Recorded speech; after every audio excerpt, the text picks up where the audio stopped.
بسم اللہ الرحمن الرحیم وَإِذَا أَخَذَ اللَّهُ مِيثَاقَ النَّبِيِّينَ لَمَا آتَيْتُكُم مِّن كِتَابٍ وَحِكْمَةٍ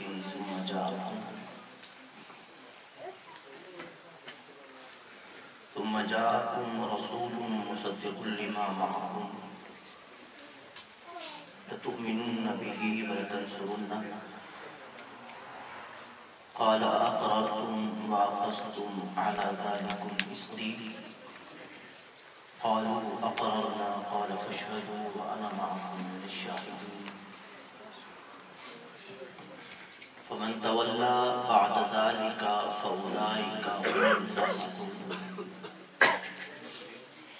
صدق الله العلي العظيم وبلغنا رسوله النبي الكريم ونحن على ذلك لمن الشاهدين والشاكرين الحمد لله رب العالمين إن الله وملائكته يصلون على النبي يا أيها الذين آمنوا صلوا عليه وسلموا تسليما صلاة وسلام عليه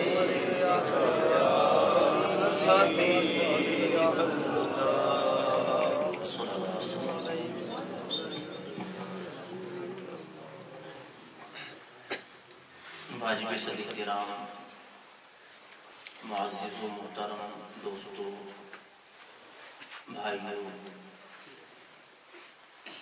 لائق صد احتشام تمام حاضرین و سامعین،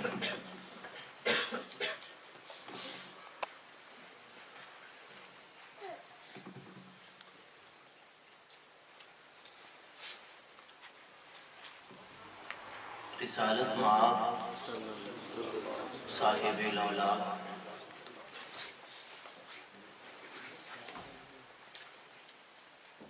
حضرت محمد مصطفیٰ احمد مصطفیٰ صلی اللہ علیہ وآلہ وسلم کا عید میلاد النبی پاک اسلامک سینٹر کی تمام انتظامیہ، پاک اسلامک یوتھ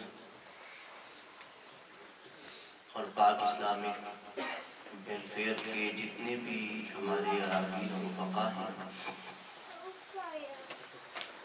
ان کو ہم عید میلاد النبی صلی اللہ علیہ وآلہ وسلم کی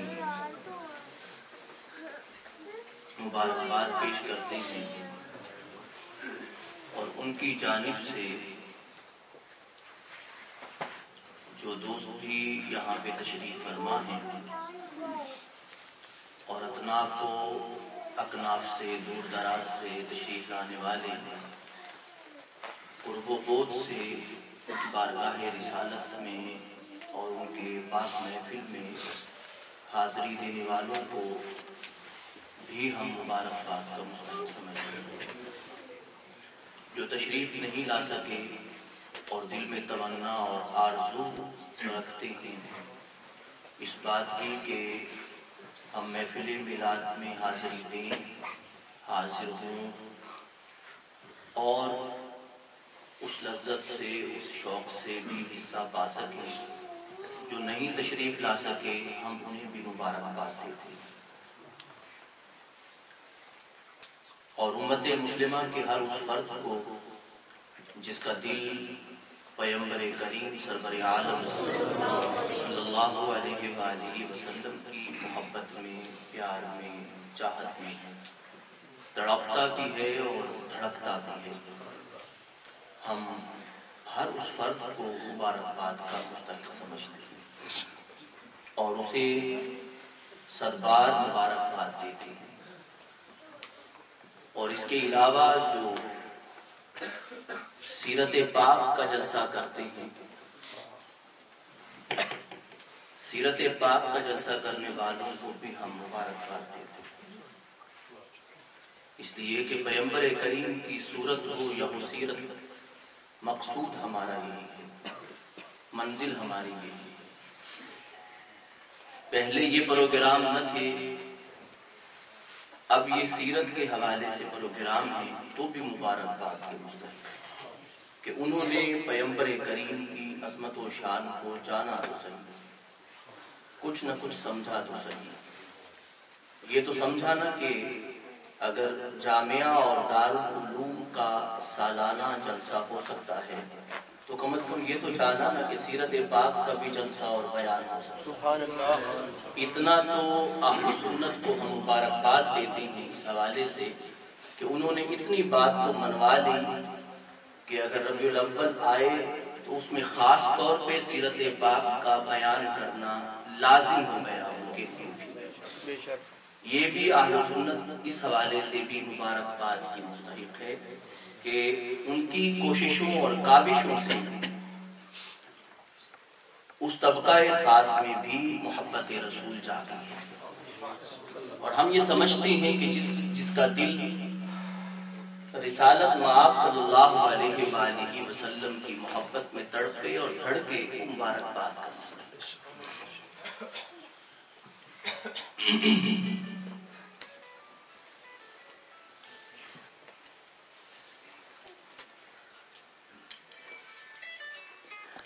آج کی جو آیت پاک ہم آپ کے سامنے تلاوت کی ہے وہ سورہ آل عمران کی آیت نمبر 81 ہے۔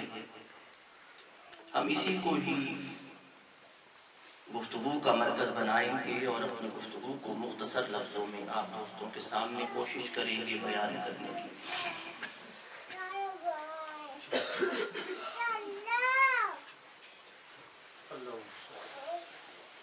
وَإِذْ أَخَذَ اللَّهُ مِيثَاقَ النَّبِيِّينَ، قرآن مجید کی اس آیت پاک میں آغاز کا لفظ ہی ایک بڑی اہم پہلو کی طرف امت مسلمہ کو اور قرآن پڑھنے والوں کو متوجہ کرتا ہے۔ آیت پاک کا ترجمہ جب آپ سنیں گے تو آپ کو اس لفظ کی اہمیت کا اندازہ ہوگا۔ قرآن مجید فرماتا ہے وَإِذْ أَخَذَ اللَّهُ، اس کا لفظ قرآن مجید میں جہاں پر بھی آئے تو عربی زبان کے اعتبار سے ایک لفظ جو ہے وہاں پہ موجود ہوتا ہے۔ ہم جس طرح کسی بات کو انڈر بریکٹ کرتے ہیں اسی طرح وہاں پہ ایک عربی کا لفظ موجود ہوتا ہے جس کا معنی کیا جاتا ہے، اور اس لفظ کے معنی سے ہی دراصل مسئلہ تو حل ہو جاتا ہے، مگر اگلا بیان بھی ضروری ہے۔ اس کا مطلب ہے ہم جب کرتے ہیں عربی زبان کے اعتبار سے تو یہاں پہ ایک لفظ ہم محذوف مانتے ہیں اور وہ ہے اذکر۔ کیا ہے؟ اذکر۔ اب اس کا معنی اگر ہم کریں تو معنی ہوگا یاد کیجیے اے رسول محترم سرور عالم صلی اللہ علیہ وسلم، یاد کیجیے اس حقیقت کو، یاد کیجیے۔ اور ذکر کا معنی کیا ہے؟ دہرائیے، بتائیے۔ کسی چیز کا بار بار جو تکرار ہوتا ہے وہ ذکر کے مضمون میں آتا ہے۔ جس طرح کہ اللہ نے فرمایا پیغمبر کریم سرور عالم صلی اللہ علیہ وسلم سے وَرَفَعْنَا لَكَ ذِكْرَكَ کے تحت ہمیں حدیث پاک ملتی ہے، آپ نے فرمایا کہ اللہ فرماتے ہیں اے پیارے ہم نے آپ کے ذکر کو اس طرح بلند کیا ہے کہ جہاں میرا نام آئے گا وہاں تیرا نام آئے گا، یعنی معی کا لفظ ہے کہ میرے نام کے ساتھ، میرے ذکر کے ساتھ تیرا ذکر ضرور ہوگا۔ پیغمبر کریم کا حدیث پاک کے حوالے سے فرمانا کہ خدا کے ذکر کے ساتھ میرا ذکر، اللہ کے ذکر کے ساتھ پیغمبر کریم سرور عالم صلی اللہ علیہ وسلم کا ذکر، اذکر اے پیارے حبیب یاد کیجیے۔ اور یقیناً امت کے لیے یہ سبق ہے، جہاں پر بھی یہ لفظ آئے وہاں پر امت پہ لازم ہے کہ ان آیات کو بار بار پڑھ کے دیکھیں تو اسے اندازہ ہوگا کہ شان نبوت کیسے بیان کی جا رہی ہے جہاں پر بھی یہ لفظ ہے۔ ویسے تو بڑی بڑی حقیقتوں کو قرآن جب بیان کرتا ہے تو اس کا لفظ اس لیے بولتا ہے اے پیارے حبیب، کسی اور نے دیکھا ہو یا نہ دیکھا ہو مگر آپ نے تو دیکھا ہے۔ ان بڑی بڑی سچائیوں کو جب قرآن بیان کرتا ہے تو قرآن مجید اس کا لفظ اس لیے لاتا ہے تاکہ یہ بات سامنے آ جائے پوری امت کے کہ اللہ بھی اس بات کی گواہی کے لیے مصطفیٰ کو منتخب فرما رہا ہے۔ یعنی اتنی بڑی سچائی کے لیے اللہ اگر منتخب فرما رہا ہے تو پیغمبر کریم کو منتخب فرما رہا ہے۔ تو اگلی بات کی سچائی اور اس کی حقیقت کو بیان کرنے سے پہلے اللہ نے فرمایا اذکر، اے پیارے حبیب سرور عالم صلی اللہ علیہ وآلہ وسلم، آپ اس حقیقت کے گواہ ہیں اور امت سے بیان کر دیں اس حقیقت کو، اس لیے کہ جو فی الواقع امتی ہے اس کی نظر میں آپ سے زیادہ معتبر کوئی انسان نہیں۔ اذکر، اے پیارے حبیب یاد کیجئے، اخذ اللہ نے لیا میثاق النبیین، انبیاء سے وعدہ۔ یعنی میثاق کا مطلب ہوگا پختہ اور مضبوط وعدہ۔ درود پاک پڑھیے۔ تمام احباب اپنے ٹیلی فون بند کر دیں پلیز، محفل کے دوران سائلنٹ کر دیں یا بند کر دیں۔ درود پاک ایک دفعہ محبت و شوق سے پڑھیں تاکہ ٹیلی فون کو پتہ چل جائے اس کی آواز سے ہماری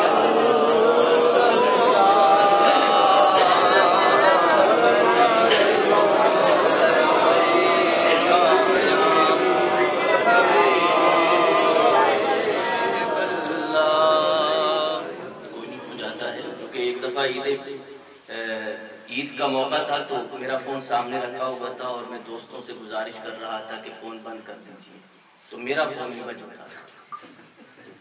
کوئی نہیں، یہ بات انسان بھول جاتا ہے، لیکن یہ ہے کہ کوشش کریں۔ وَإِذْ أَخَذَ اللَّهُ مِيثَاقَ النَّبِيِّينَ، کہ اللہ نے اپنے انبیاء سے، نبیوں سے پختہ اور مضبوط وعدہ لیا۔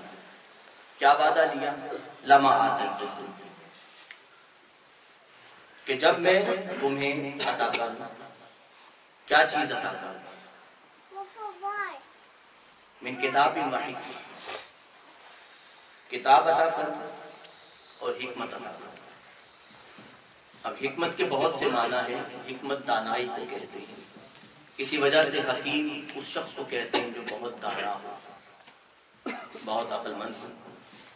پیغمبر کی گفتگو کو بھی کہتے ہیں جو پیغمبر امت سے فرماتے ہیں، یا کتاب کی جو وضاحت ہوتی ہے اس وضاحت کو بھی حکمت کہتے ہیں۔ قرآن مجید جہاں دونوں لفظوں کا اکٹھا ذکر کرتا ہے تو اس کا مطلب یہ ہوتا ہے کہ الفاظ بھی اور وضاحت بھی، جس طرح قرآن مجید ہے اور حدیث پاک ہے۔ احادیث پاک وضاحت ہے قرآن کی۔ من کتاب و حکمہ، کتاب اور حکمت تمہیں عطا کروں، ثم جاءکم رسول، پھر آ جائیں تمہارے پاس رسول۔ اب آیت یہ بتاتی ہے کہ قرآن مجید نے پیغمبر کریم کا نام نہیں لیا، اور کمال یہ ہے کہ یہ اللہ نے عہد انبیاء سے اور رسول سے جو لیا تھا ارواح میں لیا تھا۔ عالم ارواح میں لیے جانے والا عہد جو ہے اللہ نے انبیاء سے یہ نہیں فرمایا کہ جب تمہارے پاس محمد مصطفیٰ، یہ قابل غور بات ہے بھئی عالم ارواح میں اگر کوئی عہد لیا جا رہا ہے اور وہاں پہ صرف لفظ رسول بول دیا جائے اور نام نہ لیا جائے تو ہو سکتا ہے بہت سے لوگ کہیں کہ پہچاننے میں دقت ہو سکتی ہے، لیکن عالم ارواح میں انبیاء کی ارواح سے جب یہ عہد لیا گیا تو عہد لیتے ہوئے اللہ نے نام نہیں بولا، نہ محمد بولا صلی اللہ علیہ وسلم، نہ احمد بولا صلی اللہ علیہ وسلم، نہ وہ القابات بولے کہ جنہیں قرآن ذکر کرتا ہے، مزمل کی صورت میں، مدثر کی صورت میں، نبی کی صورت میں، شاہد کی صورت میں، داعی کی صورت میں، سراج منیرہ کی صورت میں، جتنے بھی القابات قرآن ذکر کرتا ہے ان میں سے کچھ بھی نہیں بولا، کیونکہ القاب انسان کی ذات کو ممتاز کرتے ہیں، علیحدہ کرتے ہیں۔ کبھی ذات کے حوالے سے انسان علیحدہ ہو جاتا ہے، کبھی نام کے حوالے سے علیحدہ ہو جاتا ہے، اور کبھی القاب کے حوالے سے علیحدہ ہو جاتا ہے، اور شاعروں کو علیحدہ کیا جائے تو تخلص کے حوالے سے شعراء علیحدہ ہو جاتے ہیں، پہچانے جاتے ہیں۔ قرآن مجید نے نہ لقب بولا، قرآن مجید نے نہ نام بولا، قرآن مجید نے نہ ہاشمی اور قریشی کہا، قرآن مجید نے نہ مدثر اور مزمل کہا، قرآن مجید نے نہ محمد فرمایا نہ احمد فرمایا صلی اللہ علیہ وسلم، کچھ بھی نہیں فرمایا۔ قرآن مجید نے فرمایا ثم جاءکم رسول، پھر تمہارے پاس آ جائے رسول۔ اب رسول کا لفظ بولتے ہی ساری ارواح سمجھ گئی کہ اس رسول سے کون مراد ہے۔ سبحان اللہ۔ آپ انبیاء کی پہچان کو دیکھیے کہ لاکھوں انبیاء میں صرف ایک رسول کہا گیا، لاکھوں انبیاء میں ایک رسول کہا گیا، اور باقی سب سمجھ گئے کہ کس کا نام لیا جاتا ہے اور کس کی ذات کی بات کی جا رہی ہے۔ اس سے یہ اندازہ ہوتا ہے کہ رسول اللہ کی بارگاہ میں انبیاء بھی امتی کی طرح ہیں۔ اگر وہ خود کو رسول سمجھتے تو انہیں متشابہ لگ سکتا تھا، مسئلہ متشابہ میں جا سکتا تھا، تشابہ ہو سکتا تھا، بھی کون سا رسول مراد ہے؟ اس لیے کہ رسول تو کلیم بھی ہیں، رسول تو خلیل بھی ہیں، رسول تو ذبیح بھی ہیں، رسول تو کلمت اللہ بھی ہیں، یہ سارے رسول ہیں۔ کسی بھی رسول کو متشابہ نہیں لگا۔ آج کے کسی بندے کو متشابہ لگ جائے تو لگ جائے، مگر 1,24,000 انبیاء میں سے کسی کو متشابہ نہیں لگا، بالکل نہیں لگا۔ جیسے ہی قرآن فرماتا ہے کہ اللہ نے فرمایا ثم جاءکم رسول، تمہارے پاس رسول تشریف لائیں گے، تو سب کو پتا چل گیا کہ مراد کملی والی سرکار ہے۔ نعرہ رسالت، نعرہ رسالت، عید میلاد النبی۔ آپ نے دیکھا رسول صرف بولا ہے، کوئی ممتاز کرنے کے لیے لفظ بولا ہی نہیں، آگے جو لفظ ہے وہ بھی ممتاز نہیں کرتا، اس لیے کہ قرآن کہتا ہے مصدق لما۔ حضرت موسیٰ علیہ السلام جب تورات لائے تو قرآن نے کہا مصدق لما، کہ تصدیق کرنے والے ہیں آپ باقی کتابوں کی، صحف ابراہیم کی تصدیق کرنے والے ہیں۔ جب تورات اور انجیل آئیں تو بھی تصدیق کا لفظ قرآن مجید ان کے لیے بولتا ہے کہ وہ بھی کتابیں تصدیق کرنے والی ہیں، قرآن مجید بھی تصدیق کرنے والا ہے، یہ لفظ بھی ممتاز نہیں کرتا، علیحدہ نہیں کرتا۔ یعنی رسول کا لفظ بولا وہ بھی ممتاز نہیں کرتا، علیحدہ نہیں کرتا، مصدق کا لفظ بولا تو بھی وہ ممتاز نہیں کرتا، مگر 1,24,000 انبیاء یہ سمجھ گئے کہ بات امتی کی نہیں، بات رسول کی۔ سبحان اللہ۔ ثم جاءکم رسول مصدق لما معکم، اور وہ رسول ایسے ہوں گے، اس لیے کچھ مفسرین نے یہاں پہ خوبصورت بات فرمائی، فرمایا کہ رسول سے مراد ایک تو ہے نہ صرف رسول، عربی میں آتا ہے جب پیش آتی ہے تنوین جسے کہتے ہیں، دو پیش یا دو زبر یا دو زیر جسے تنوین کہتے ہیں، وہ تنوین جب آتی ہے تو تنوین کی کئی اقسام ہیں عربی زبان میں۔ انہوں نے کہا کہ یہاں پہ جو تنوین ہے وہ تعظیم کی خاطر، اب لفظ کا معنی جب کریں گے تو صرف رسول نہیں کریں گے، ہم جب اردو میں کریں گے عربی میں رسول ہی آئے گا، مگر جب ہم اردو میں اسے کریں گے تو کہیں گے وہ معظم ذیشان عظیم الشان رسول، یعنی بڑے مرتبے والا رسول جب تمہارے پاس آئے۔ اور ان کی ذمہ داری کیا ہوگی؟ مصدق لما معکم، تصدیق کرنے والے ہوں گے جو تمہارے ساتھ، اس کی تصدیق کریں گے۔ تصدیق اٹیسٹیشن کہہ لیں۔ آپ اپنا فارم اٹیسٹ کرانے کے لیے کس کے پاس جاتے ہیں؟ جو آپ کو جاننے والا ہو، پہچاننے والا ہو۔ وہ غلط اٹیسٹیشن بھی کر دیتا ہے۔ جان پہچان ہو، انسان کی بات چلتی ہو، بات بنتی ہو تو اٹیسٹیشن ہو جاتی ہے، ورنہ بیچارے جان پہچان کے باوجود بھی دھکے کھاتے رہتے ہیں۔ مصدق لما، تصدیق کرنے والے۔ اب مصدق کا لفظ بول کے یہ بتایا انبیاء کے سامنے کہ تصدیق کرنے والا ہے پروردگار کا وہ نبی، وہ رسول تمہارے ساتھ جو کچھ ہے۔ تصدیق وہی کرتا ہے جو جانتا ہو، یا ویسے ہو جاتی ہے، لیکن یہ ویسے والی تصدیق نہیں ہے، یہ ویسے والی تصدیق نہیں ہے۔ اس سے پتہ چلتا ہے کہ رسالت میں آپ صلی اللہ علیہ وسلم نے اگر تصدیق کی ہے تو پھر ایک چیز کی تصدیق نہیں کی، رسول کی بھی کی ہے، کتاب کی بھی، یعنی دونوں چیزوں کی تصدیق کی ہے۔ دونوں چیزیں کون سی؟ کتاب کی بھی اور رسول، دونوں چیزوں کی تصدیق کی۔ کتاب کو جانے بنا آپ اس پہ کچھ لکھ سکتے ہیں؟ آپ سے کہا جائے کہ آپ اس پہ اوپر کچھ آواز لگائیں، آپ سے کہا جائے کہ اس کتاب پہ کچھ لکھ دیں، کیسے لکھیں گے؟ جب تک کہ اس کو پڑھیں گے۔ پڑھے بنا آپ تصدیق نہیں کر سکتے کہ وہ کیسی ہے، اور پڑھے بنا، سمجھے بنا، افراد کو دیکھے بنا آپ کسی فرد کی تصدیق بھی نہیں کر سکتے۔ قرآن جب فرماتا ہے مصدق لما معکم کہ 1,24,000 انبیاء جب آئیں گے تو آپ کی تصدیق سے آئیں گے، ان پہ کتاب جو نازل کی جائے گی وہ بھی آپ کی تصدیق سے کی جائے گی۔ آپ اسے ویریفائی کریں گے، اس نبی کو ویریفائی کریں گے اور کتاب کی تصدیق کریں گے تو نبی کی سلیکشن بھی ہوگی اور اس کے ساتھ ساتھ اس پہ کتاب کو نازل بھی کیا جائے گا۔ اور یہ عالم ارواح میں فرمایا گیا ہے۔ قرآن مجید آگے فرماتا ہے لَتُؤْمِنُنَّ بِهِ وَلَتَنْصُرُنَّهُ،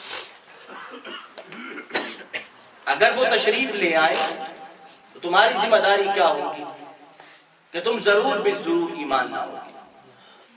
دیکھیں تاکید، دیکھیں قرآن مجید، وَلَتَنْصُرُنَّهُ، اور ضرور بے ضرور تم مدد بھی کرو گے۔ اللہ کا وعدہ انبیاء کے ساتھ اس طرح کی کسی تاکید کی ضرورت ہے؟ دوست کا وعدہ دوست سے ہو تو کسی تاکید ضرورت ہے کہ بات کو بڑا پختہ کیا جائے، مضبوط کیا جائے۔ دیکھیے اگر جاننے والا دوست ہے تو بات کو پختہ اور مضبوط کرنے کی ضرورت ہی نہیں ہے، وہ سمجھ جائے گا کہ بات کتنی اہم ہے۔ انبیاء کی محفل ہے، انبیاء معصوم ہے۔ قرآن مجید فرماتا ہے کہ اللہ نے فرمایا تم ضرور بھی ضرور ایمان بھی لاؤ گے اور تصدیق بھی کرو گے۔ ضرور بھی ضرور کا جو لفظ ہے، یعنی بار بار قرآن دہراتا ہے، اس کو تقریباً آپ سمجھ لیجئے کہ ضرور بھی ضرور کو وہ 4 بار کہتا ہے، اور اگر عربی گرامر کے اعتبار سے نون جو ہے وہ جب شد والا ہو اس میں تاکید اور بڑھ جاتی ہے۔ آپ سمجھ سکتے ہیں کہ 6 بار قرآن نے 2 لفظوں میں فرمایا کہ تم ایمان بھی لاؤ گے اور ان کی مدد بھی کرو گے۔ 6 بار 2 لفظوں میں۔ آپ اس کی اہمیت کو ذہن میں رکھیں کہ 6 بار 2 لفظوں میں قرآن لایا کہ تم ضرور بھی ضرور ایمان بھی لاؤ گے اور ضرور بھی ضرور تم ان کی مدد بھی کرو گے۔ اب آگے دیکھیے قرآن کیا فرماتا ہے۔ اب جب اللہ نے فرمایا تو اس کے بعد انبیاء نے جواب دینا، انبیاء کے جواب کا انتظار کرنا تھا، مگر مسئلہ اتنا نازک اور اہم تھا۔ میں آپ دوستوں کو بتا دوں کہ علماء رسالت مآب صلی اللہ علیہ وسلم کی ذات پاک کے حوالے سے اتنی سینسیٹیو اور حساس کیوں ہیں؟ پیغمبر کریم سرور عالم صلی اللہ علیہ وسلم کی ذات پاک کے حوالے سے امت مسلمہ اتنی حساس کیوں ہے؟ قرآن مجید کا اگلا لفظ یہ بتاتا ہے امت مسلمہ کا حساس ہونا لازم ہے، یہ ایمان کا جز ہے اس کا، بلکہ ایمان ہے اس کا کہ وہ حساس ہو اپنے نبی کے بارے میں، اس پہ ضروری ہے یہ بات کہ اس کا احساس بیدار ہو اپنے نبی کے بارے میں، سویا ہوا نہ ہو، غیرت اس کی سوئی ہوئی نہ ہو، ایمان اس کا سویا ہوا نہ ہو، یقین اس کا سویا ہوا نہ ہو۔ دیکھیے انتظار کرنا تھا اللہ نے گفتگو کے بعد، اس بات کو انتظار میں رکھنا تھا کہ انبیاء کیا کہتے ہیں، لَتُؤْمِنُنَّ بِهِ وَلَتَنْصُرُنَّهُ، ضرور بے ضرور تم مدد کرو گے جب تمہارے پاس آ جائیں۔ تو کیا جواب آنا تھا؟ ابھی انبیاء کی جانب سے جواب آنا چاہیے تھا، مگر اللہ نے ان کے جواب کا انتظار نہیں فرمایا، فوراً پوچھا اقررتم، کیا تم اقرار کرتے ہو، مانتے ہو؟ حالانکہ گفتگو میں ابھی ڈسٹینس نہیں ہے، فاصلہ نہیں ہے، اس لیے کہ جواب اس وقت آ سکتا ہے جب گفتگو میں فاصلہ ہوگا۔ انبیاء کی گفتگو کا اللہ انتظار فرمائیں گے تو پھر پتہ چلے گا کہ کون اقرار کرتا ہے اور کون انکار کرتا ہے، کون بات کو مانتا ہے اور کون بات کو نہیں مانتا، تب جا کے واضح ہونا تھا۔ اللہ نے متصل گفتگو فرمائی ہے، لَتُؤْمِنُنَّ بِهِ وَلَتَنْصُرُنَّهُ، 6 بار ضرور کا لفظ بولنے کے بعد قرآن نے کہا، اللہ نے فوراً فرمایا اقررتم، فوراً ہی فرمایا، نہ اقرار کا انتظار کیا نہ انکار کا انتظار کیا۔ انکار تو ممکن نہیں تھا مگر اقرار کا بھی انتظار نہیں فرمایا اقررتم، کیا تم اقرار کرتے ہو، مانتے ہو؟ نبی ہوں اور بات نہ مانے، اور وہ بھی خدا کی بات نہ مانے۔ اقررتم، انبیاء سے تخاطب ہے، ان معصوم افراد سے تخاطب ہے جن کے بارے میں امت مسلمہ کا متفقہ فیصلہ ہے کہ ان سے خطا سرزد نہیں ہو سکتا، ان سے بھی اللہ پوچھ رہے اقررتم، کیا تم مانتے ہو؟ اور اس کے بعد فوراً فرمایا، اب اتنا ہی کافی تھا، وَأَخَذْتُمْ عَلَىٰ ذَلِكُمْ إِصْرِي، بھئی یہ بہت بڑی ذمہ داری ہے جو میری ہے، جو میں تم پہ ڈال دوں، یہ میری طرف سے تم پہ ذمہ داری ہے یہ۔ اب اقررتم کافی تھا، اس کے بعد بھی جواب کا انتظار نہیں فرمایا، فرمایا اقررتم واخذتم علی ذالکم اسری، ابھی کچھ گیپ آیا، اتنی بات تاکید والی ہو گئی تو انبیاء بھی بولو،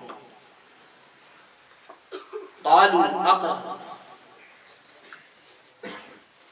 اے اللہ ہم نے اقرار کیا ہے اس بات کا، ہم نے مان لیا یہ بات کہ جب مصطفیٰ کریم تشریف لائیں گے ہماری زندگی میں، اگر آئے ہماری زندگی میں آئے تو ہم ایمان بھی لائیں گے، مدد بھی کریں گے، سبحان اللہ، ان کے ساتھ ساتھ رہیں گے، اشانہ بچانا رہیں گے، قدم سے قدم ملا کے چلیں گے۔ قالوا اقررنا، ہم نے اقرار کیا۔ انبیاء کے بارے میں ہے یہ بات، اللہ نے مزید تفصیلی جواب کا انتظار کیا۔ انبیاء نے کہا قالوا اقررنا، ہم نے مان لیا ہے اس بات کو۔ اللہ نے فرمایا قال فاشهدوا، اب اقررنا کے بعد ایک اور لفظ ہے حیران کر دینے والا، آپ اس آیت پاک کو دوبارہ ریپیٹ کیجئے گا، ہر لفظ آپ کو حیران کر دے اور یہ بتائے گا کہ پیغمبر کریم کی عزت و عصمت کتنی نازک ہے صلی اللہ علیہ وسلم۔ قال فاشهدوا، ابھی انبیاء نے صرف اقرار ہی کیا تھا، اللہ نے فرمایا گواہ ہو جاؤ، اس بات پہ گواہ ہو جاؤ۔ اب کسی بھی گواہی کی ضرورت نہیں ہے جبکہ سب موجود ہیں، جب سب حاضر ہوں تو پھر گواہی کس پہ دی جائے گی، اس لیے کہ اس کے سوا تو کوئی حاضر ہی نہیں ہے، اس کے سوا کوئی حاضر نہیں ہے انبیاء کی۔ اللہ نے فرمایا گواہ ہو جاؤ، اور پھر کیا فرمایا وَأَنَا مَعَكُمْ مِنَ الشَّاهِدِينَ، سبحان اللہ آپ لفظوں کا تناسب دیکھیے کہ کس طرح ہر لفظ سے عظمت رسول ظاہر ہو رہی ہے، سامنے آ رہی ہے۔ فانا معکم من الشاہدین، اور میں تمہارے ساتھ گواہی دینے والا ہوں۔ سبحان اللہ۔ اللہ، انبیاء گواہ، انبیاء کا اقرار، انبیاء کا ایمان، انبیاء مددگار، انبیاء کی تصدیق، اللہ کا پختہ وعدہ، اور پھر انبیاء سے یہ وعدہ، اور اللہ فرمانا معکم من الشاہدین، اکیلے تم گواہ نہیں، میں بھی گواہ ہوں۔ سبحان اللہ۔ یہ بڑی اہم بات ہے۔ قرآن مجید آگے دیکھیے، اگلی آیت، فمن تولی بعد ذلک فاولئک هم الفاسقون۔ بس جو پھر گیا، اب بتائیے، نہ گواہ پھر سکتا ہے، نہ مصدق پھر سکتا ہے، نہ کتاب لینے والا پھر سکتا ہے، نہ حکمت والا پھر سکتا ہے، نہ ایمان لانے والا پھر سکتا ہے، نہ مدد کرنے والا پھر سکتا ہے، اس لیے کہ وہ تو کائنات کے بہترین انسان تھے۔ اس کائنات کے بہترین انسان، اس کائنات میں جہاں جہاں خوبی نظر آتی ہے، جہاں جہاں ایمان نظر آتا ہے، جہاں جہاں یقین نظر آتا ہے، اور جہاں جہاں ہدایت کی روشنی نظر آتی ہے، وہیں تو انبیاء کا وجود ہے، انبیاء کے وجود سے نظر آتی ہے، ورنہ یہ ہمارے وجود سے نہیں ہے، انبیاء کے وجود سے، اور ہمارے وجود میں بھی ہدایت بھی انبیاء کے وجود سے۔ آپ اس دھرتی پہ، اس کرۂ ارض پہ جہاں جہاں نور دیکھیں ہدایت کا، آپ سمجھ جائیں وہاں پیغمبر کا وجود ہے، اس کے سوا نہیں ہو سکتا، اس کے سوا ہدایت ممکن ہی نہیں۔ قرآن مجید فرماتا ہے فمن تولی۔ اب مجھے بتائیے، انبیاء میں سے کوئی پھر سکتا ہے؟ سارے بولیں۔ آج ہم نے نماز 8:30 پڑھنا ہے، کوشش ہماری یہی ہے، آپ بولیں گے تو میری کوشش ہوگی کہ 8:30 تک بات ختم ہو۔ آپ اگر بولیں گے بھائی جو پھر گیا، کوئی چانس ہے پھرنے کا؟ کوئی چانس ہے کسی کے پھرنے کا؟ 1% بھی چانس نہیں ہے کسی کے پھرنے کا، اور جو 1% بھی چانس مانتا ہے انبیاء کے پھرنے میں، وہ کافر ہو جاتا ہے۔ ہم نہیں کہتے اسے کافر، لیکن یہ ہے کہ قرآن اسے کہتا ہے کہ ذرا سا بھی انبیاء کی ذات میں ذرا سا بھی شک آ جائے۔ قرآن مجید ایمان کی بات کرتا ہے جب، تو فرماتا لا نفرق بین احد من رسلہ۔ یہ امت مسلمہ کا پختہ اور مضبوط عقیدہ ہے کہ ہم کسی نبی میں فرق نہیں کرتے، ونحن لہ مسلمون، اور ہم اللہ کے فرما بردار ہیں۔ پھرنے کا امکان بھی نہیں ہے، 1% بھی نہیں ہے، 1% کے کروڑویں حصے میں بھی نہیں ہے، مگر اللہ کس بات کو سامنے لانا چاہتے ہیں؟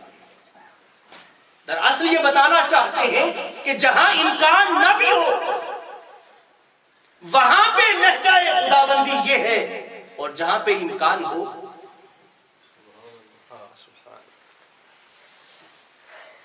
اصل میں سمجھنا امت نے خود ہے، پڑھنے والے نے سمجھنا خود ہے اس بات کو کہ جہاں پھرنے کا کوئی امکان نہیں ہے وہاں لہجہ خداوندی یہ ہے کہ فمن تولی، جو پھر گیا، بعد ذالک، اس کے بعد، فاولئک هم الفاسقون، بس وہی لوگ تو فاسق۔ کیا بات سامنے آئی؟ اس سے بڑھ کر عظمت رسول کیا ہو سکتی ہے؟ سبحان اللہ۔ اس سے بڑھ کر شان نبوت کیا ہو سکتی ہے؟ سبحان اللہ۔ اس سے بڑھ کر شان رسالت کیا ہو سکتی ہے کہ جہاں امکان بھی نہ ہو پھرنے کا، جہاں پہ امکان نہ ہو کذب کا، جہاں پہ امکان نہ ہو فسق کا، وہاں پہ بھی اللہ اتنی تاکید فرمائے اپنے نبی کے بارے میں، پھر امتی کو تانا دیا جائے کہ تو بہت غیرت مند ہے، تو بہت غیرت مند ہے۔ بات یہ ہے کہ معاملہ ہی ایسا ہے کہ ہر امتی کی غیرت چاہتی ہے۔ سبحان اللہ۔ نعرہ تکبیر، نعرہ رسالت، نعرہ رسالت، سرکار کی آمد، دلدار کی آمد، آقا کی آمد، حضور کی آمد، نور کی آمد۔ بڑا اہم سینس سینسیٹیو مسئلہ ہے، قرآن مجید نے اسے بڑا سینسیٹیو کر کے بیان کیا ہے کہ جہاں پہ کفر کا امکان نہیں ہے، فسق کا امکان نہیں ہے، پھرنے کا امکان نہیں ہے، وہاں پہ بھی اللہ اتنی تاکیدی حکم فرما رہے ہیں۔ پھر اہم سوال یہ پیدا ہوتا ہے کہ کیا آپ نے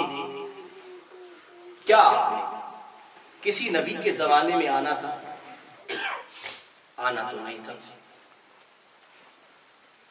اس آیت کی تفسیر کے حوالے سے حضرت علی کی روایت ہے اور حضرت عبداللہ ابن عباس کی روایت ہے۔ حضرت علی فرماتے ہیں کہ رسالت مآب صلی اللہ علیہ وسلم نے فرمایا کہ کوئی نبی اس دنیا میں نہیں آیا جس نے یہ اعلان نہ کیا ہو کہ محمد مصطفیٰ آنے والا صلی اللہ علیہ وسلم، تاکیدی اعلان فرمایا۔ اور پھر جو عہد اللہ نے لیا تھا انبیاء سے، وہی عہد انبیاء نے اپنی امتوں سے لیا۔ اللہ نے عہد لیا ان سے، انبیاء نے عہد لیا امتوں سے۔ حضرت عبداللہ ابن عباس کی روایت ہے، آپ فرماتے ہیں کہ رسالت مآب صلی اللہ علیہ وسلم نے فرمایا کہ ہمیشہ نبی آتے رہے حضرت آدم سے لے کر اس کے بعد، اور امتیں جو ہیں انبیاء بھی بشارت دیتے رہے اور امتیں بھی رسول اللہ کی آمد کا انتظار کرتے ہوئے خوش ہوتی رہی۔ کیا لفظ ہے؟ تتباشا، کیا لفظ ہے؟ تتباشا، یعنی اس بشارت میں خوش ہوتی رہی۔ ہر امت رسول اللہ کا انتظار کرتی رہی صلی اللہ علیہ وسلم،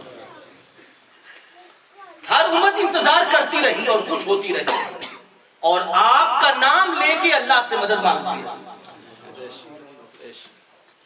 جب امت مشکل میں گر جاتی، پریشان ہو جاتی، مشکلات میں آ جاتی، یا دشمن ان پہ غالب ہونے لگتا، تو ان کے ہاتھ اللہ کی بارگاہ میں بلند ہو جاتے اور عرض کرتے ہیں کہ یا اللہ، جس نبی کی بشارت دی گئی ہمیں کہ وہ تشریف لانے والے ہیں، اور ہمارے نبی نے بشارت دی ہے، ہمیں اپنے نبی پر یقین ہے پوری طرح کہ انہوں نے جو فرمایا ہے سچ فرمایا ہے، انہوں نے بھی سچ فرمایا ہے، اور آپ کا وعدہ بھی سچا ہے، اور جو رسول آنے والے ہیں ان کے صدقے میں فتح عطا فرما۔ دیکھیے وہ خوش بھی ہو رہے ہیں، وَتَسْتَفْتِحُ، اور فتح کی دعا بھی مانگ رہے ہیں۔ اگر خوش ہونا ان کا حق ہے، سبحان اللہ، بالکل سادہ سی بات ہے۔ حضرت علی کا بیان بھی ہے اور حضرت عبداللہ ابن عباس کا بیان بھی اسی آیت کے تحت، اور سب سے جو اولین مفسرین میں سے ہیں امام طبری، انہوں نے فرمایا اور لکھا ہے اس آیت پاک کے تحت، بتائیے کہ امت تتباشروا کا معنی خوش ہونا ہے۔ سبحان اللہ، اگر انہیں خوش ہونے کا حق حاصل ہے تو پھر وہ خوش ہونے دیجیے، جو بھی ہوتا ہے۔ پھر فتویٰ کیسا؟ اور اگر فتویٰ آج لگتا ہے تو فتویٰ کل بھی لگتا ہے، پھر فتویٰ تو آدم علیہ السلام سے چلے گا، اور پھر فتویٰ تو پیچھے سے چلے گا جہاں عالم ارواح میں آ دیا گیا۔ یہ فتوے کی زد تو بڑی دور تک جاتی ہے، وہاں تک تو مفتی نہیں خود پہنچتا، مفتی خود نہیں پہنچ سکتا وہاں پہ جہاں پہ فتوے کی زد جاتی ہے۔ اگر امتوں کو حق حاصل ہے کہ وہ پیغمبر کریم کی آمد پہ خوش ہو جائیں اور فتح کی دعا مانگیں، تو آج بھی امت مسلمہ کا یہ حق ہے کہ وہ خوش بھی ہو اور فتح کی دعا بھی مانگیں۔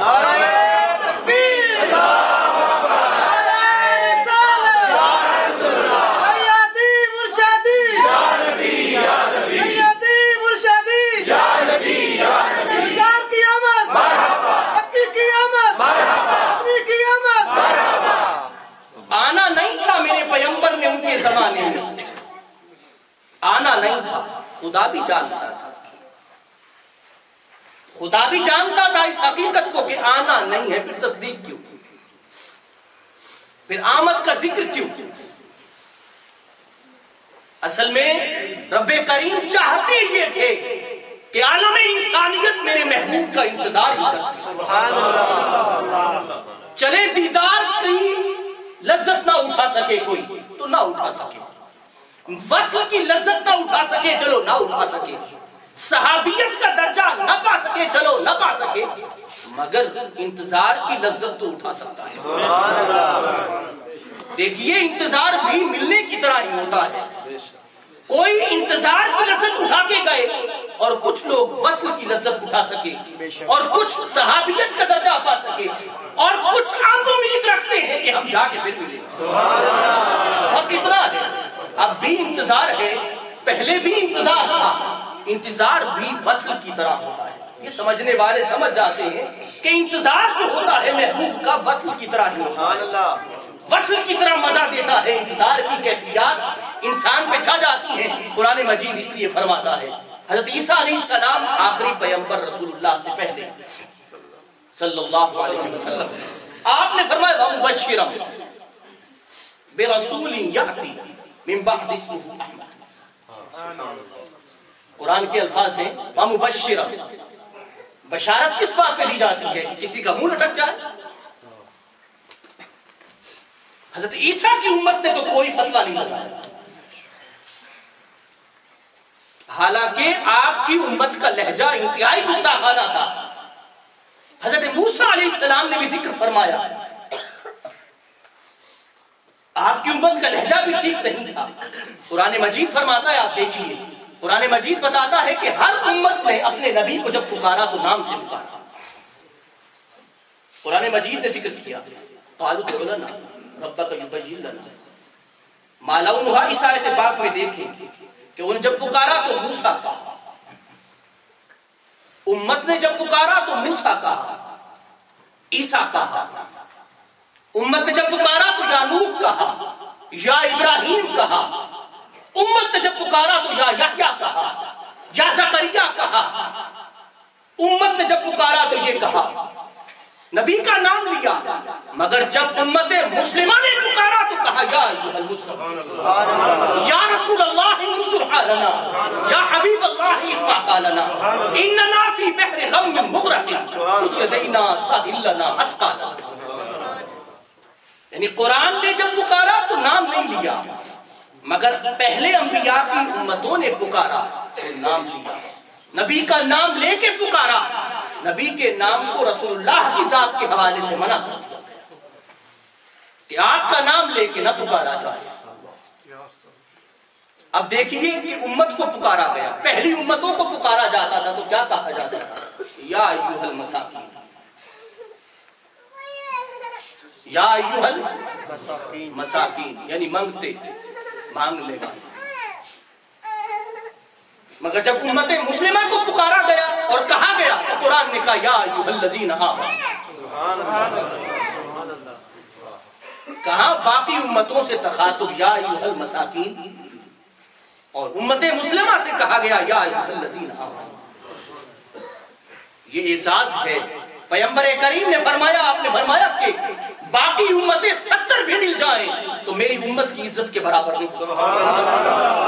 میرے دوستو، پیغمبر تو ہر لمحے امت کی عزت کو بلند کرتے رہے کہ میری امت اس طرح ہے، میری امت اس طرح ہے، اور قرآن کہے کنتم خیر امت اخرجت للناس، کہ تم بہترین امت ہو، تم شاندار امت ہو، تم عظیم الشان امت ہو، تم جیسی امت کوئی ہے ہی نہیں۔ آپ نے فرمایا 70 امتیں بھی مل جائیں، ان کی خوبیاں بھی مل جائیں تو میری امت کا مقابلہ نہیں۔ تکبیر، نعرہ رسالت، نعرہ حیدری، چہرہ بدوہا۔ مطلب یہ ہے کہ اگر پیغمبر آپ کی عزت کو بڑھا رہے ہیں تو وہ کیسا امتی ہے؟ پھر امتی پر بھی لازم ہے کہ وہ پیغمبر کی ہر رخ سے عظمت کو بیان کرے، پیغمبر کے ہر لہجے میں اسے عظمت نظر آئے، اسے شان نظر آئے۔ حضرت اقبال کے بارے میں ہے کہ آپ جب آخری لمحات میں یعنی آخری دنوں میں پہنچے، آخری سالوں میں پہنچے تو آپ کی صورتحال یہ تھی کہ ادھر نبی کا ذکر آتا، ادھر آپ کے بدن پہ کپ کپی تاری۔ بات یہ ہے کہ اگر پیغمبر کریم نے آپ کو پستی سے اٹھا کے آپ کو بلندی پہ پہنچایا ہے، فرش سے اٹھا کے عرش پہ بٹھایا ہے جس پیغمبر نے، اور فرمایا ہے تم بہترین امت ہو، تو پھر ہم کہیں کہ کائنات کے بہترین انسان پیغمبر کریم ہے تو اس پہ کیا عرض ہے؟ بے شک ہم کہیں آپ عظیم الشان ہیں، شاندار شخصیت کے مالک ہیں، تو اس میں کیا حرج ہے؟ جب ہم بہترین ہیں تو پھر ہم جسے مانتے ہیں وہ بہترین نہیں ہوگا؟ اس نقطہ نظر سے بھی دیکھ لیجئے نا، اگر کوئی شخص اپنی ذات کو آگے رکھنا چاہتا ہے اس نقطہ نظر سے بھی دیکھ لیجئے کہ ہم بہترین ہیں اگر، تو پھر پیغمبر بہترین نہیں ہوگا، پھر اس کا بہترین ہونا لازم ہے۔ بہترین پہ سردار کیسے غیر بہترین بن جائے گا؟ خدا کا اصول یہ نہیں ہے، خدا کا قانون یہ نہیں ہے۔ میں عرض کر رہا تھا کہ جب پیغمبر کریم نے ان کے زمانے میں نہیں آنا تھا، اللہ کو اس بات کا پتا تھا، اس بات کا علم تھا اللہ کو کہ نہ پیغمبر کریم نے حضرت آدم کے زمانے میں آنا ہے، نہ حضرت نوح کے زمانے میں آنا ہے، اور اس کے بعد حضرت عیسیٰ تک آپ نے تشریف نہیں لانا، خدا کو پتا تھا، مگر پھر بھی انبیاء ذکر کرتے رہے آنے والے آنے والے تشریف لانے والے۔ تورات میں بھی گواہی موجود ہے، قرآن کہتا ہے، انجیل میں بھی گواہی موجود ہے، قرآن کہتا ہے، صحف ابراہیم میں بھی گواہی موجود ہے کہ وہ نبی آنے والے، وہ نبی آنے والے۔ جب آنا حضرت عیسیٰ کے بعد تھا تو دو ٹوک بات بتا دی جائے، دو ٹوک بات کر دی جائے۔ دو ٹوک بات یہ تھی کہ حضرت عیسیٰ سے کہا جاتا، اے عیسیٰ آپ نے اعلان کرنا ہے کہ آپ کے بعد میرے نبی آنے والے، بس بات ختم۔ بات تو اتنی سی تھی نا۔ دو ٹوک بات یہ تھی کہ حضرت عیسیٰ صرف اعلان کرتے، باقی نبی نہ کرتے، مگر نبی خود یہ نہیں چاہتے تھے کہ ہم ذکر مصطفیٰ سے محروم ہو جائیں۔ سبحان اللہ۔ نبی خود یہ نہیں چاہتے تھے کہ ہم ذکر مصطفیٰ سے محروم ہو جائیں، سو وصل مصطفیٰ نہ صحیح انتظار مصطفیٰ۔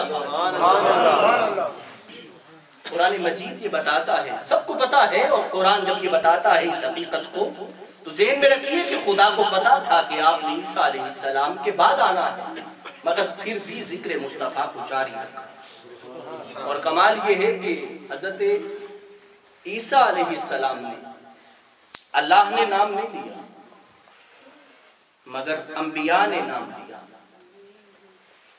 دیکھیں اللہ نے نام نہیں لیا، اپنے وعدہ میں اللہ نے نام نہیں لیا مگر انبیاء نے نام لیا۔ کوئی پوچھ سکتا ہے انبیاء سے کہ آپ کو کیسے پتا چلا؟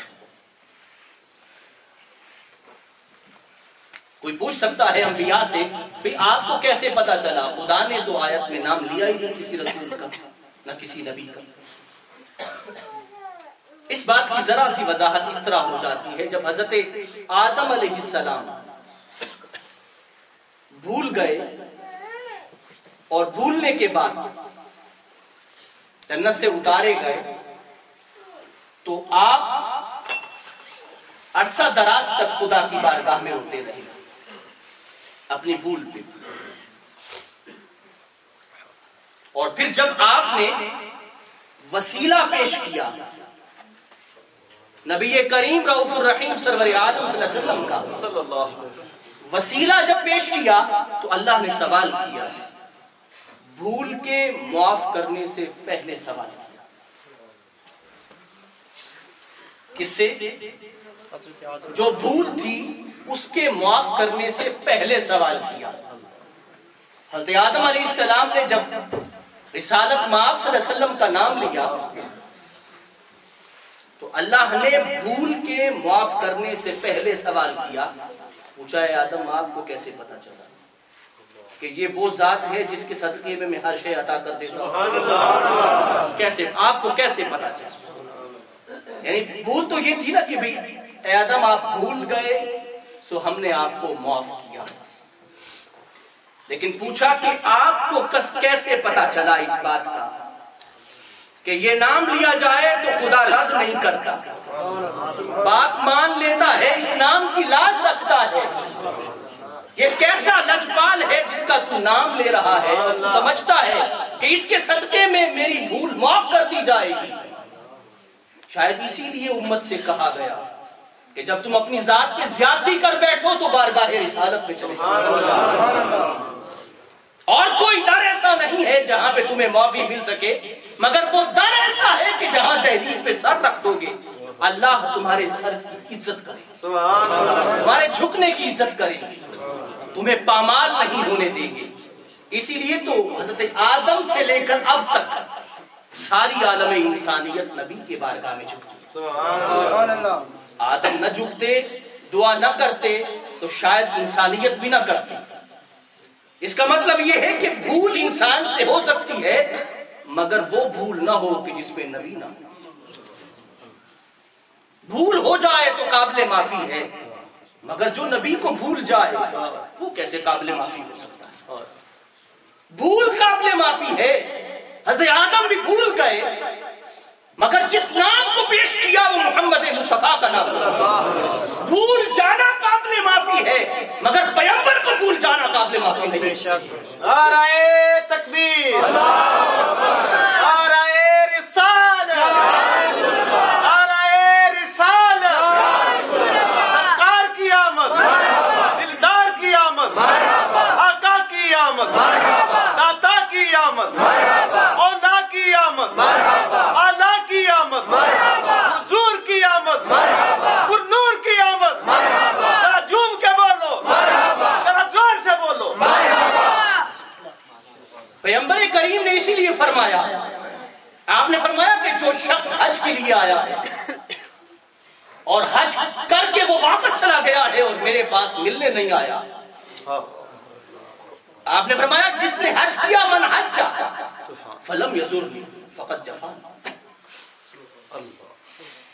جو حج کر کے واپس آ گیا اور مجھ سے نہیں ملا آ کے میری زیارت نہیں کی، میری بارگاہ میں نہیں کی، اس نے بے وفائی کی. وہ بے وفا انسان ہے. دوستوں بھول کی معافی ہے مگر پیغمبر کو بھولنے کی معافی نہیں ہے. آپ نے فرمایا کہ جو شخص حج کے لیے آتا ہے میری بارگاہ میں آتا ہے چل کے، اس کی عزت اور اس کی لذت وہاں پہ آتے ہوئے جب وہ بیٹھتا ہے میری بارگاہ میں آ کے وہ بالکل ایسے ہے جیسے صحابہ میری بارگاہ میں بیٹھتے. حضرت آدم علیہ السلام نے جب نام پیش کیا تو اللہ نے پوچھا اے آدم آپ کو کیسے پتا چلا؟ عرض کی یا اللہ ابھی میری آنکھیں کھلی تھی، جیسے ہی تو نے میرے جسم پہ میرے بدن میں روح ڈالی تھی، روح ڈلتے ہی جب میری نگاہ پڑی تو میں نے تیرے نام کے ساتھ ان کا نام دیا. سو پہلے ہی میری آنکھیں باوضو ہو گئی. میں نے پہلے آپ کے نام کے ساتھ ان کا جب نام دیکھا تو میری نظر میں وہ بات بیٹھ گئی. میری آنکھوں کے کیمرے نے اس چیز کو فوکس کیا. میں نے دیکھا کہ جنت کے پتوں پر بھی تیرے نام کے ساتھ ان کا نام. میں نے دیکھا کہ حور و غلمان کی ذات پر بھی تیرے نام کے ساتھ اس بزرگ ہستی کا نام ہے. میں سمجھ گیا کہ خدا کا محبوب ہی ہوگا. اور جب ہر جگہ پہ اللہ کے ساتھ محمد مصطفیٰ کی ذات ہے صلی اللہ علیہ وسلم تو میں نے سوچا کہ بھول تو مجھ سے ہوئی ہے پر اسے تو نہ بھول. دیکھیں یاد کرنے سے حضرت آدم کو فائدہ پہنچا. اور سوچئے اس بات کو کہ اللہ نے رسول ہی کہا تھا مگر نبی کی نظر جہاں پڑتی ہے اسے وہیں پر خدا کے ساتھ مصطفیٰ نظر آتا. یہی تو کمال ہے. حضرت آدم نے تو فرمایا نا کہ مجھے ہر جگہ پہ خدا کے ساتھ اے اللہ تیرے نام کے ساتھ مجھے محمد کا نام نظر آیا. اور میں سمجھتا ہوں کہ اس دنیا میں آنے والے ہر نبی کی گہری بصیرت یہ ہے کہ انہیں خدا کے نام کے ساتھ مصطفیٰ کا نام دکھائی دیتا. تبھی تو وہ کلمہ پڑھتے ہیں پیغمبر کریم سرور عالم صلی اللہ علیہ وسلم کا. دراصل ذہن میں رکھیے اس بات کو کہ قرآن مجید یہ فرماتا ہے اور اس حقیقت کو بیان کرتا ہے. ہم اس بات کو پھر آپ کے سامنے رکھتے ہیں کہ خدا نے آخر میں یہ لانا تھا تو انبیاء کو ذکر کی ضرورت نہ تھی، اور اگر انبیاء نے ذکر کیا ہے جو کہ ان کی امت نہ تھی، اپنی امت میں ذکر کیا جو رسول اللہ کی ویسے تو ساری امت تھی، مگر جس میں رسول اللہ نے آ کے مبعوث ہونا تھا، اس حوالے سے عرض کر رہا ہوں اگر وہ خوش ہو سکتے ہیں اور نبی بھی خوش ہو سکتے ہیں تو پھر آج کا امتی بھی خوش ہو سکتا ہے۔